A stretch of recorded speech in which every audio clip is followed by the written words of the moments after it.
Hello, everyone, and welcome to my next talk in the Science of Religion series. And as you can see, this one's all about dinosaurs. Now, you may ask yourself, why is dinosaurs questionable? Well, the reason that we're having a talk on dinosaurs is because sometimes people are unsure how dinosaurs fit in the biblical record. And so that's what this talk will be about, because obviously, from a scientific perspective, we do agree that dinosaurs existed and kind of know a lot about their history.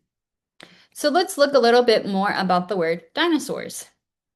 So, what is the meaning of the word? So, dinosaurs, the word dinosaur, is a composite of two Greek words meaning kind of terrible lizard. And so, dino is from the Greek word dino, meaning fearfully great or terrible. So kind of like big. So big, large, terrible kind of idea. And sor or soro, soros or soros comes from the Greek word soros, meaning lizard or kind of generalized reptile. So you could think of dinosaur as like a big reptile or a giant lizard, terrible lizard. You can see here in the example, maybe Godzilla or something of that nature. It is the idea of where the Greek meaning of the word dinosaur comes from. So, do we see dinosaurs in the Bible? So let's look into Genesis. So here in Genesis 1:21, so at the very beginning of the Bible, we have this verse that says, "So God created the great sea creatures and every living creature that moves, with which the waters swarm, according to their kinds, and every winged bird according to its kind." So on day 5, God created the basis for all animal life. So among the categories here, if we were to go back and read it in the original, in the Hebrew, then we would see that among the categories of animals listed is one named Tamin Gedolim. So Gedolim in Hebrew means big, and Tanim depends on the translation of the book you read. So different translations will use different words for this. So sometimes you may read whales or alligators, sea monsters, or even dragons. So it's going to be big and then some sort of, whale, alligator, sea monster. So example here in Genesis 1:21, Gedolim, big, we have great. And then Tannin was translated as sea creature, not sea monster in this case. Now, the singular of tannin is tannin, and tannin actually appears elsewhere in the Bible with a very distinct meaning. So this will give us a little bit better idea of how to best translate tannin. So if we look in the book of Exodus, specifically at the beginning, in Exodus 3, God spoke to Moses from the burning bush, and he told him to return to Egypt to lead the enslaved Hebrews to freedom. Now you may say, where is this with dinosaurs? Getting there. So in Exodus 4, Moses felt really incapable of this task, didn't really feel very confident, and so he asked God to give him several signs. And one of those signs was actually related to his staff, the shepherd's staff that Moses was kind of carrying. And so when Moses was told to throw his staff on the ground, it became the word nahash in Exodus 4:3. And nahash is the Hebrew word for snake. Okay. Now, later in Exodus 7, after Moses returns to Egypt, then Pharaoh is asked for a sign. And Moses' staff once again was thrown to the ground, but this time it's written that it became a tannin. So in Exodus 7:10, the Hebrew word here is not nahash, but it's actually tannin. Now, later on, in a few more verses later in chapter 7, verse 15, God tells Moses to get to Pharaoh in the morning. So go to Pharaoh in the morning, and behold, he goes to the water. And when you stand by the river's edge, the staff which turned into a nahash, take in your hand. So now he's referring to the staff and what it turned into as a nahash. So let's kind of look at this. So it's the same staff. So Moses has the staff, he's using it, but why the change in how he describes it? So first the staff turns into a nahash, then into a tannin, and then a nahash again. So nahash is actually used elsewhere in the Bible as a snake. So we can look at other passages and see that it's very clearly used as snake. So that translation is pretty straightforward. But tannin means more of a general category within which a snake, a nahash, would fall, so like a reptile. And there's a few reasons why we'd think of it as a more general category. One here, because we have nahash, the tannin, then nahash. If nahash is a snake, it's going to be, in the same scripture description, but instead of it saying snake and then something different, snake, it's saying snake, reptile, snake. So just kind of being very descriptive, but also general at the same time. So the reason that we think also that tannin is a general category is because it's really only appearing there in the creation account and here in this case related to the snake. But in the creation chapter Genesis, there are always general categories given. So other than Adam being a very distinct species that's mentioned, very distinct creation, the rest are kind of general categories of life, winged insects, etc. Sea creatures, reptiles, land animals, etc. So it's more general categories than just saying a specific type of reptile like a snake. So this is what we think tannin is more of a general category than a specific category. So there's not really a change here. It's just snake, and then we're saying more in general, remember, kind of like a reptile, and then snake. So Genesis 1:21 translates as God created kind of the big reptiles. So that would be a better, kind of more descriptive or precise translation of tenanim. So instead of it just being, we're not really sure which way to go, it would actually be kind of saying, okay, sea creatures, sea monsters, whales, all the alligators, etc. The best translation actually is reptiles. And the biggest reptiles were the dinosaurs. So remember that dinosaurs in Greek is big or terrible reptiles. So it matches with the Greek, and then it also matches with the biblical Hebrew. So Genesis doesn't specifically mention dinosaurs also because that would have been inconsistent with the pattern of the chapter. One, remember, it's just kind of being very general. So instead of saying dinosaurs, it's going to just say, large reptiles.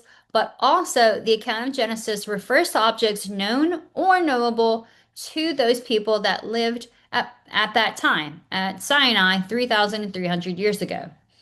So the author is writing to people and kind of trying to use things that they would understand. So they're trying to use words and terminologies that would be familiar. So that's why kind of big reptiles is easier than dinosaurs because dinosaurs were not part of the world. Now, they may have seen fossils and other evidences that they existed, but they weren't really sure what they were at that time. So this is why you wouldn't really see the word dinosaur or a Hebrew version of that specifically in the record. Now let's look at how dinosaurs fall within the biblical calendar. So this is from the talk that I gave on the ages, the 6 days of creation. You can go back and look at that talk and how we look at correlating the days of Genesis and creation with our modern calendar. So Genesis day 5 was 750 to 250 million years ago. And that started with the Cambrian period. And we talked about the Cambrian explosion, which first all animal life body plans were kind of put into existence. So the first animal life appears in the oceans. And then about 530 million years ago, all the basic body plans were present. So all of our options are kind of our molds are present. 360 million years ago, you have amphibians, reptiles, and winged insect life. Then on day 6, 250 million years to 6,000 years ago, we move from animal life more in the water to now more on dry ground. And we kind of talk about that more in other lectures as to why that transition happened, but we'll also talk about it a little bit here as well, related to just what was happening on the planet at that time. So day 6, 250 million to about 6,000 years ago. Now, how does that relate to the age of the dinosaurs? So the age of the dinosaurs started in, the middle of the Triassic period. So the Triassic period was 251 to 200 million years ago. So the age of the dinosaurs started at 215 million years ago, and it ended 65 million years ago. And so this was at the end of the Cretaceous period, and the Cretaceous period was 145 to 65 million years. So from 215 to 65 million years ago was the age of the dinosaurs. So it's 150 million years. So it started in the Triassic, went through the entire Jurassic period, and then ended in the Cretaceous period. And you probably mostly know about the Jurassic period just because of the Jurassic Park movies. And the Jurassic period was from 200 to 145 million years ago. So just to kind of help you see this a little bit better if you're more of a visual person. So this is kind of a timeline that you can see. So it starts out with all the way down here with the Cambrian, and then we go from the Cambrian, and then we can go all the way back. And this is all in the Paleozoic time. And then after the Paleozoic time, then we move over here into the Mesozoic time. And this is where dinosaurs were. So dinosaurs were in the Mesozoic. And within the Mesozoic, we have the Triassic period, the Jurassic period, and the Cretaceous period. So you can almost think of these as those 2 days that I talked about, with the Cambrian beginning that day 5, and then day 6, the Mesozoic period and the Triassic period starting then. So those are kind of like the 2 days of creation in the Bible and how we break them down from a geological record standpoint. So we're talking from here, we're going to talk about like the upper Triassic period all the way down to the upper Cretaceous period would be kind of like our timeline here.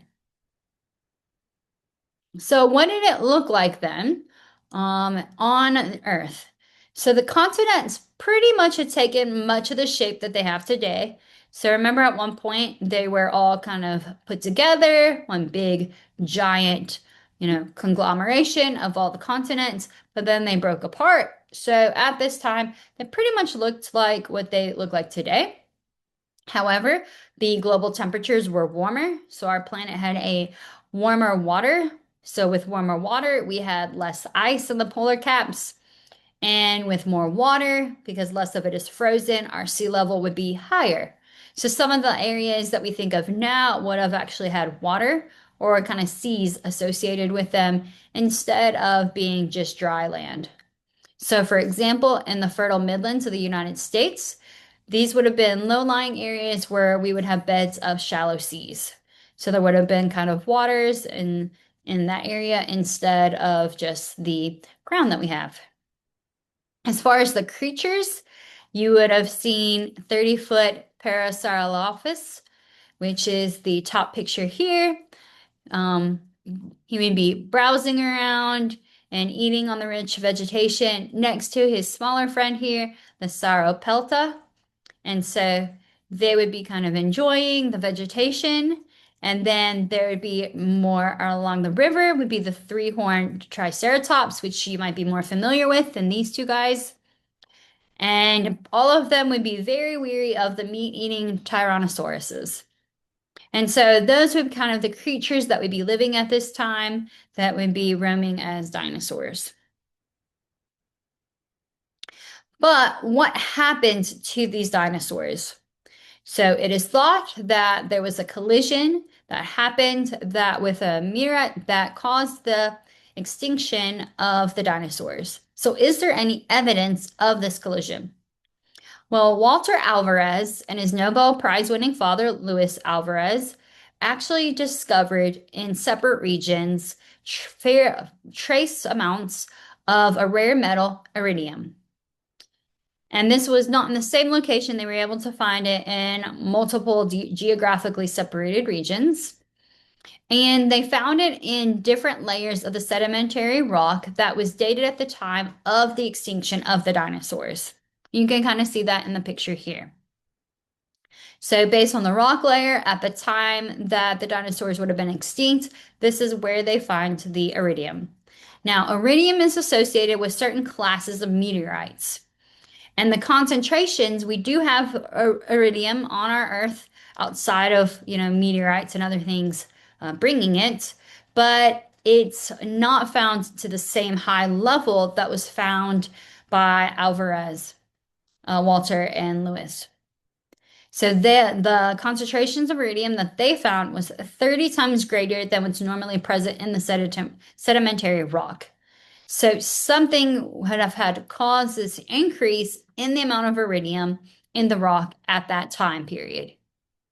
And like I said, these findings, even though they found them in multiple different areas, the findings have actually been replicated in those areas and in other geographic locations around the world, just to confirm that this isn't just a one-off kind of evidence. So what does this look like? If there was really a collision that happened to cause the extinction of the dinosaurs, what would that mean? So what actually happened to them? So it's small, and when we say small, we mean small in terms of cosmic size. So small in comparison to our planets and our star, our sun, and other things that are in the solar system. So small piece of debris that was left over from the formation of the solar system about 5 billion years ago was kind of floating around. So this is a chunk of a supernova. It was about 10 kilometers in diameter. So for those used to a different system, 6.2 miles. And it was believed to hit the Caribbean at 30 kilometers per second, or 67,108 miles per hour. So very, very, very quick. And you may have seen this. This has been shown in a few movies. Sometimes it's shown when the dinosaurs saw the meteorite coming. Sometimes they didn't see it. So there's always kind of shown differently. But in this case, no creature would have been able to see this one because the illuminated side was toward the sun and the space black side faced the earth. So when we talk about how big it was, I said small in terms of cosmic. I kind of give you the diameter, but how do we actually like picture the size of that? So I want to give you kind of a thought, I guess, experiment or way to kind of imagine how big this actually was. So I want you to think of looking out towards the horizon. So if you're looking outward towards the horizon and you see a more or less kind of spherical, jagged rock. So you see kind of a round rock, it's a little jagged, and the bottom of this rock is touching the Earth's surface. So you see this and it's kind of touching the Earth's surface. So if I put it on my screen, and if this were the horizon right here, then you kind of have a rock like this. So the bottom is touching the Earth's surface and the top is higher than the highest airplane you've ever seen. So that kind of gives you an idea of the image that you're seeing. So now you start walking towards this monolith, towards this really, really big rock. And as you start to walk towards it, it starts to be all you can see. So as you're looking out, all you can see is this big rock because it takes up your entire field of vision. And you realize that it's still miles and miles away. And so this is how big, how massive this rock actually was. So what would have been the impact? What did this asteroid do? So in less than 2 seconds, it punched a hole through the atmosphere and exploded into Earth. Now, this isn't the picture of it. This is of a different crater, but it kind of gives you an idea of the size. And it produced a crater 150 kilometers or 93 miles in diameter. So it's very, very, very, very wide. Very wide crater. And it's a few kilometers deep. So to give an example, 5 kilometers would be about 3.1 miles. So rather deep as well crater. Now, if it's moving at that speed, that's a lot of energy. And so think about when something is moving with that much energy, that energy has to go somewhere. So all the energy of its speed was converted into heat. And so this heat was a blast 50,000 times more powerful than the world's entire nuclear arsenal. So once it hits, all that energy is converted into heat. And so then we're all going to kind of feel that heat as well. And because of that, all that energy is also going to be radiated out, and we're going to have a seismic wave. And this seismic wave was felt worldwide. So, what was the aftermath after the initial collision? So massive volcanoes are going to erupt. So something is coming and hitting into the earth. That's going to be a lot of pressure that's pushed in. And so volcanoes, they erupt because the lava is closer into the center of the earth. And so when this comes in, that force, that pressure is kind of pushing out the lava. And it's going to kind of do it pretty much on the opposite side. If it comes here, then all that force is going to kind of go the opposite direction, kind of through in a way. So massive volcanoes erupted halfway around the globe. Lava is jolted free from the depths of the earth, as I described, and it covered all of northern India with a kilometer thick blanket. So about zero point 0.6 miles worth thickness of a blanket of kind of this lava and dust and vapor and ash from the volcanic eruption. So then we have dust and we have vapor that envelop the planet in a shroud of darkness. So if you've ever seen movies where there's these volcanoes, you have the dust and the vapor, and people can't really see. So because it's kind of still lingering in the atmosphere, in the air, you have difficulty kind of seeing. And so imagine kind of like a fog that's produced, but instead it's this dust and vapor from these volcanic eruptions. And even 6 months later, because it does take time, all that dust and vapor will settle and will dissipate. But even 6 months later, the noontime sun, which should be the brightest, is still dimmer than a quarter moon. So the brightest that they would have would still be very, very, very dim. Now, temperatures, even though we have all these volcanic eruptions, the temperatures would actually be very cold because we're not getting the radiation from the sun, we're not able to warm, and because photosynthesis is stopping, because we're also not getting the radiation from the sun, then we're going to have what's considered an extended nuclear type winter. So this is one of the aftermaths of a nuclear bomb, is that you have kind of this extra heat that has occurred causes this kind of film or layer that separates us from the atmosphere. Then we don't get as much radiation coming in. And so then our temperatures plummet, kind of throws off our ecosystem. And then photosynthesis stops. So then we have more CO2 builds up in our environment, which also causes us to have less heat radiation absorbed into our atmosphere. More of that is going to be bounced off our atmosphere and go up into space, which then also decreases our temperatures within our atmosphere. So it all kind of cycles. You get this kind of building on each other that just causes the temperatures to continuously plummet. So what about animal life? So what happened here? So regarding animal life, all animals larger than 5 to 10 kilograms or 11 to 22 pounds would have died. So this is about half the species of all life on the globe died. Now, mammals the size of squirrels had coexisted with dinosaurs for 150 million years.